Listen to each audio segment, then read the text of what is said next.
जी start कर। औसत मान, ठीक है, हम औसत मान देख रहे थे। तो वही संख्या जितनी भी होती हैं यहाँ से लेकर के 1 से लेकर के 18 तक, आप उन सबको जोड़ोगे 1 2 3 4, है ना, और फिर 18 तक और बटे में कर दोगे उन्हीं की संख्या। तो टोटल कितनी है? 18 है। 18 को बटे में कर दिए उसके।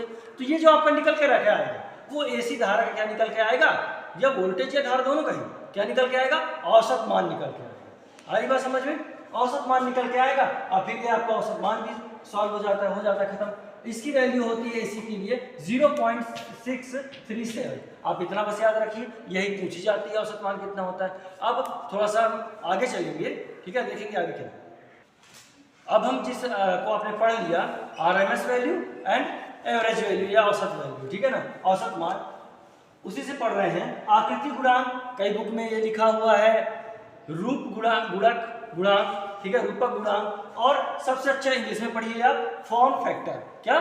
फॉर्म फैक्टर, ठीक है ना। तो फॉर्म फैक्टर होता क्या है? देखिए, जब आप आरएमएस वैल्यू बटे औसत वैल्यू, है ना, एवरेज वैल्यू या औसत मान को रखते हैं, देखिए दोनों की हमने वैल्यू रख दी है जो हमने पढ़ाई, तो निकल के आता है कटपिट के 1.11। ये होती है किसकी वैल्यू? आकृति गुणांक या फॉर्म फैक्टर की वैल्यू होती है। मोस्ट इंपॉर्टेंट है, ऑब्जेक्टिव में पूछा जाता है, ठीक है। अब यहां तक हम पहुंच गए। अब ऐसी की और चीजें देखते हैं, क्या क्या चीजें हैं आगे। अब हम देखते हैं कि ये एसी धारा अपना मान तो बदलती है, समझ गए, और 1 सेकंड में 50 बार बदलती है, वही फ्रिक्वेंसी है, ठीक है। लेकिन यहां पर हमने अभी तक एक चीज देखी है, एसी धारा अपने आप को बदल रही है और ऐसे 50 बार कर रही है, पर यहाँ पे सिर्फ धारा की बात कर रहे हैं हम लोग, वोल्टेज की तो बात की ही नहीं, है ना। जब धारा तभी है जब वोल्टेज है, ठीक है। तो साथ साथ धारा तभी चलेगी जब वोल्टेज होगा।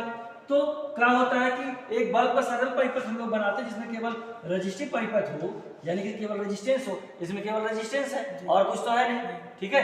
तो ऐसे परिपथ में जो प्लस माइनस दे दिए या फेज न्यूट्रल यहाँ पे करेंगे, डीसी तो नहीं, एसी को पढ़ रहे हैं हम लोग।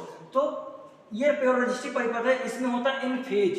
क्या होता है? इन फेज। इन फेज का मतलब ये होता है कि जहां से अभी ये वोल्टेज चला भी कर देते हैं, तो धारा भी यहीं से चलना शुरू करती है, और ये साथ साथ दोनों देखो साथ साथ कहाँ पहुंचते हैं? अपने अंतिम मान में पहुंच गए, यहाँ तक पहुंच गए।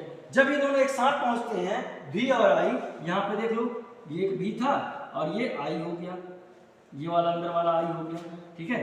तो V और I हो गया, ठीक है। जब V और I दोनों एक साथ पहुंचते हैं तो हम ऐसे परिपथ को बोलते हैं, या इन दोनों को बोलेंगे, ये दोनों राशियां कैसी हैं? इन फेज है। क्या है? इन फेज। और जब भी ऐसा नहीं होता कि कभी कोई आगे पहुंचे, जैसे इसमें वोल्टेज आगे पहुंच गया है, क्योंकि जो पहले शुरू करेगा पहले खत्म होगा, पहले पहुंचेगा, सीधी सी बात है। जो पहले दोनों शुरू करेगा, वोल्टेज पहले चला और पहले अपने अंतिम मान में पहुंच गया और उसमें धारा पहुंच गई। तो यहाँ पे कौन, अगर देखें कंपटीशन दोनों में कराए तो जीत कौन रहा? वोल्टेज, वहां पे धारा। तो जिसमें धारा जीतेगी वो पूरा परिपथ, पूरा सर्किट हो जाएगा क्या? लीडिंग।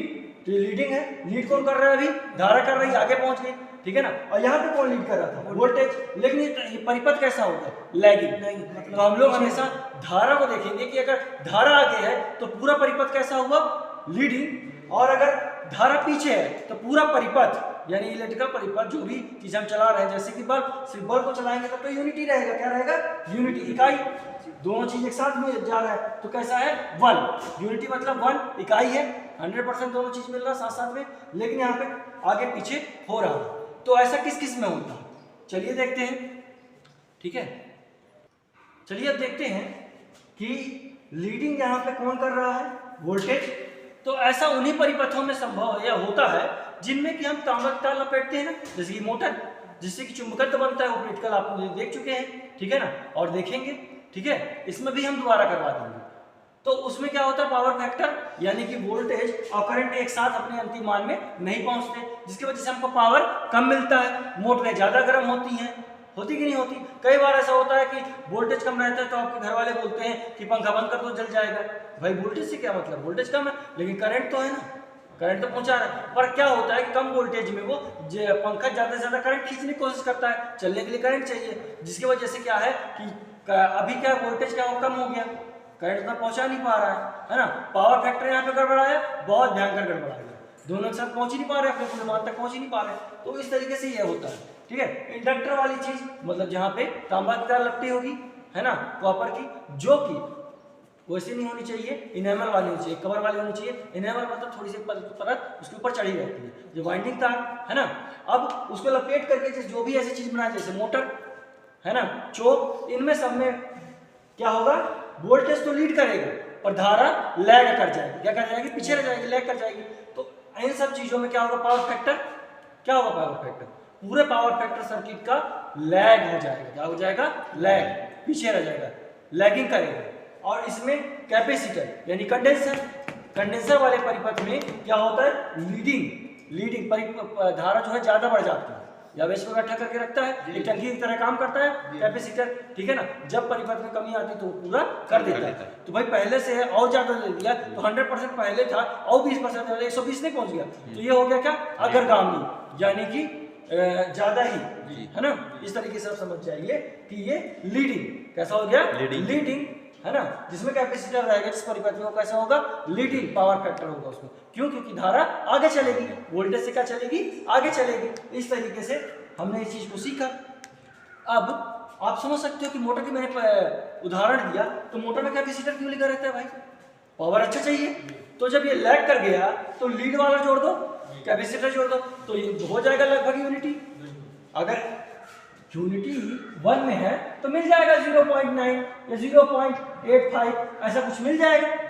आई बात समझ में, कारण यही पावर फैक्टर को सुधार दिया उसने, दोनों चीजें हमको सेम टाइम पे मिल रही हैं, बहुत अच्छा है। जैसे कि एक रेजिस्टिव सर्किट में मिल रहा है। अब एक रेजिस्टिव सर्किट क्या होता है, जिसमें केवल रेजिस्टेंस रहता है, यानी केवल बल्ब के फिलामेंट में क्या है, रेजिस्टेंस है, ठीक है। तो केवल क्या, रेजिस्टेंस, बस रेजिस्टिव परिपथ एक ही चीज कनेक्ट है। अगर इसमें इंडक्टर कनेक्ट रहता या ऐसा कोई तांबा वाला सिस्टम, तो हम लोग उसको कॉपर वाला, तो उसको क्या बोलते हैं, प्योर नहीं है। प्योर मतलब कि अशुद्ध हो गया, कुछ ना कुछ मिल गया, तो प्योर क्या है, ये क्या है, प्योर रेजिस्टिव सर्किट नहीं रह गया, ये आर और एल हो गया। इंडक्टर को एल पढ़ते हैं, कैपेसिटर को सी। तो आर एल परिपथ में, तो इसका तो कोई ज्यादा मायने नहीं रखेगा, इसका मायने रखेगा। तो कुल मिला के ये सर्किट हो जाएगा लैगिंग। क्या हो जाएगा, लैगिंग। और फिर उसको लीड करने के लिए क्या करना पड़ेगा, मतलब बराबर करने के लिए फिर कैपेसिटर जोड़ना पड़ेगा। तो कुल मिला के RLC परिपथ बन जाएगा, जो कि बहुत इंपॉर्टेंट है। उसको अब हम आगे देखते हैं, ठीक है। आपको मैं आशा करता हूँ कि आप लोगों को ये चीज समझ में आई होगी, है ना, कि कैपेसिटर क्या है, पावर फैक्टर क्या है, आप अभी तक समझ गए हैं। परिभाषा आपकी किताब में लिखी है, खूब रटी है, खूब पढ़ी, कोई दिक्कत नहीं, पर समझने वाली इनप्रैक्टिकल जो चीज है मैंने आपको समझाया। चलिए।